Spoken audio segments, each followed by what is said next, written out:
Eu estou na casa do Arthur da Pieve, jornalista, escritor, e o interessante é que aqui, eu estava brincando com ele, só faltam livros, né? A diferença é que ele lê os livros dele, não como disse César Maia uma vez, né? Que é possível que o Aécio Neves, governador de Minas, tenha uma biblioteca apenas demonstrativa. De qualquer forma, ele é o nosso entrevistado. O livro mais recente dele, esse livro de 2000, na verdade, mas está sendo reeditado agora, Renato Russo, e é um pouco o motivo da nossa conversa inicial, e depois a gente vai conversar sobre outras coisas também. Agora, Arthur, eu não sei se você é assim, eu sou assim, eu não gosto de jogar livro fora, não é que eu não gosto de dar, até dou livro para os outros, né? Mas a respeito dos livros, eu sei onde eles estão, e muitas vezes eu preciso deles, e muitas vezes eu não abro também, mas se um dia eu precisar, eu quero que eles estejam lá. Você é assim também? Eu sou assim, mas eu tive que superar por conta do espaço que acabou, eu tive que superar a questão de doar livros. Eu passei a ter que doar quantidades cavalares, colossais de livros que eu não estava mais dando, e estava criando um problema, porque por ser uma quantidade muito grande, eu já não estava encontrando, e essa coisa de você saber que tem e não saber onde está é assustadora, é praticamente não ter o livro, né? Então a gente começou a doar, porque a minha mulher também recebe muito, a gente compra muito, e aí, no final das contas, tipo, ou isso ou a gente se muda para uma mansão para ficar cercado de livros. Como essa hipótese não está à vista no momento, então a gente começou a doar livros. Bom, então as pessoas vão começar a bater na sua porta também, né? Me dê as minhas caixas de livros, né, que o da Pieve não quer mais, né? Então, de tempos em tempos. Renato Russo, ainda hoje você acha que o Renato, 2006, 6 anos depois da primeira escrita do seu livro, você acha que ainda hoje ele ainda suscita curiosidade? Ele suscita. O mito ele acaba suscitando uma curiosidade talvez maior ainda do que 6 anos atrás, eu tenho a impressão. Porque nós convivemos de alguma forma, somos contemporâneos dele. Mas tem uma garotada que ou não foi contemporâneo, então era muito pequena. Então, para esse público que vai se renovando, porque a música continua sendo tocada, continua emocionando, para esse público ele é mais misterioso ainda, porque não tem um registro dele fazer um show, ele dar uma entrevista, né? É um personagem mais misterioso. Então eu acho que o livro ajuda a tirar um pouco desse mistério, né? Ajuda um pouco a matar um pouco da curiosidade das pessoas sobre a obra do Renato. E tem gente que diz que certos artistas são difíceis de entender. O curioso é que ele ficou muito tempo no rock, e o rock sensibilizava e sensibiliza mais os jovens, de certa forma, teoricamente os mesmos jovens que a gente diz às vezes que não leem, que não entendem as coisas, e a obra do Renato Russo tem muita referência, né? Ele é difícil de entender?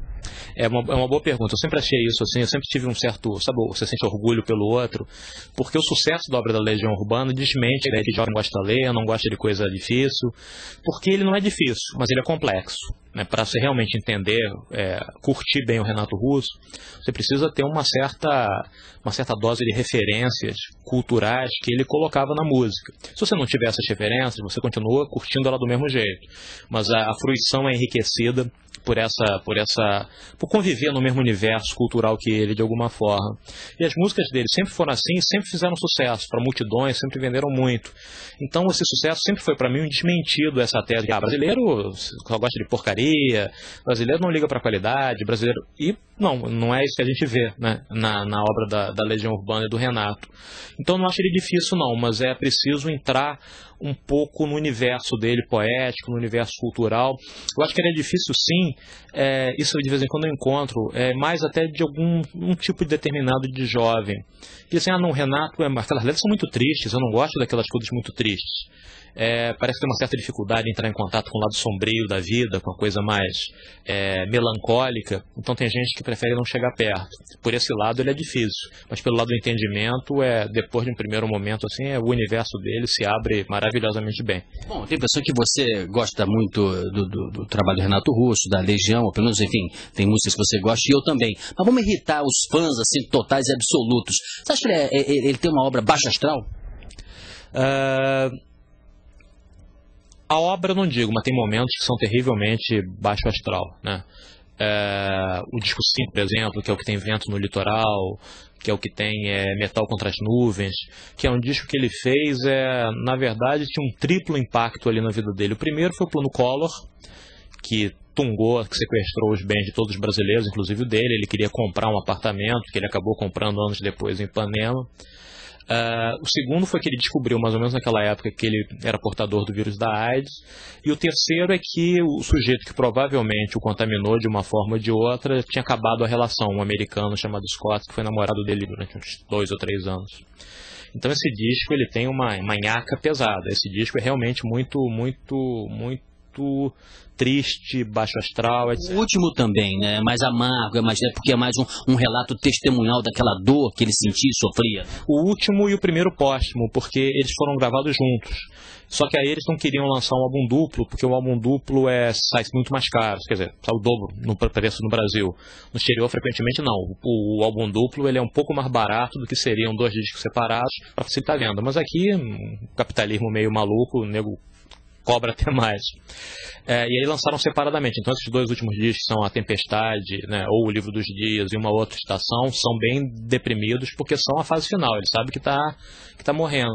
Mas, por exemplo, Descobrimento do Brasil, ou então As 4 Estações, são discos que têm se não são alegres, porque ele nunca foi exatamente alegre na sua obra, tem uma certa serenidade, né? As 4 Estações fala até em budismo, né? Uma certa paz, que contrabalança esse lado mais sombrio da força dele. E essas letras quilométricas? Tem gente que diz assim, o Bob Dylan, o Belchior por aqui, né, de certa forma o Raul Seixas, talvez o Renato Russo também. O que você acha que o fazia escrever tão longamente? Na Faroeste Caboclo, por exemplo? O Bob Dylan é uma das referências claras, assim, porque ele adorava o Bob Dylan. A ideia de adotar um nome artístico é um pouco Bob Dylan. Ele, na verdade, adotou a partir da homenagem a 3 pessoas, né? O Bertrand Russell, o filósofo, o Rousseau, filósofo francês também, e o Henri Rousseau, pintor francês. Então ele quis homenagear esses 3 e ficou Russo. Porque ele tinha um personagem também chamado Russell. Isso aconteceu com você. Eu li a trilogia do Bertrand Russell na época da faculdade também e fiquei apaixonado, porque era um ativista, um pacifista incrível, né? É fascinante. Ele foi preso com 90 anos para protestar contra a bomba atômica, né? Um personagem do século XX, assim, fascinante. Então dá para entender o fascínio que o Renato tinha por ele. E o Bob Dylan foi um cara que o nome dele era Renato Manfredini. Ele pensou Renato Russo soa melhor. Como Dylan, que era Roberto Zimmermann, né? Robert Zimmermann, e decidiu que era Dylan em homenagem ao Dylan Thomas, o poeta galês. Esse sim, que era um poeta galês completamente incompreensível. Muito difícil entender a poesia do Dylan Thomas. Agora, o Russo pode ter a ver também uma espécie de contestação pela esquerda, porque afinal de contas, os comunistas, durante algum tempo no Brasil, perseguidos, principalmente contra a ditadura. Sim, e o Renato nasce, o personagem artístico, exatamente nesse meio. Ele morava em Brasília, mais exposto, portanto, aos desmandos da ditadura militar. E Russo tem uma conotação, né, mais pesada ali, né? O movimento punk do qual ele tinha se nutrido. Isso mostra coragem e ousadia da parte dele, né? Coragem. O povo dele ali, a turma dele, era muito ligada na anarquia, na esquerda, etc, né? Então o Russo tem uma coisa de pressão, assim. Agora, pega uma outra coisa. Qual a música que você acha que ele é mais inovador, que ele quebra paradigmas? Porque esse aspecto é interessante também. O Renato Russo, ele e a Legião compunham músicas diferentes. Acho que isso que fazia e faz encantamento nos fãs e o público em geral. Ele começa a quebrar paradigmas, eu acho, nas 4 Estações, 4º disco, né? Ele sai da coisa mais punk, começa a mixar com música brasileira, faz um disco muito tranquilo, muito sereno, com melodias muito bonitas. Eu já vi Monte Castelo, por exemplo, ser tocado numa igreja de um cunhado meu no interior de Minas na hora do casamento, porque é uma música meio religiosa, então isso vai quebrando. Quando ele chega no 5, ele também já está fazendo músicas que, se não quebram paradigma de todo, elas são muito diferentes do que se fazia de rock naquela época.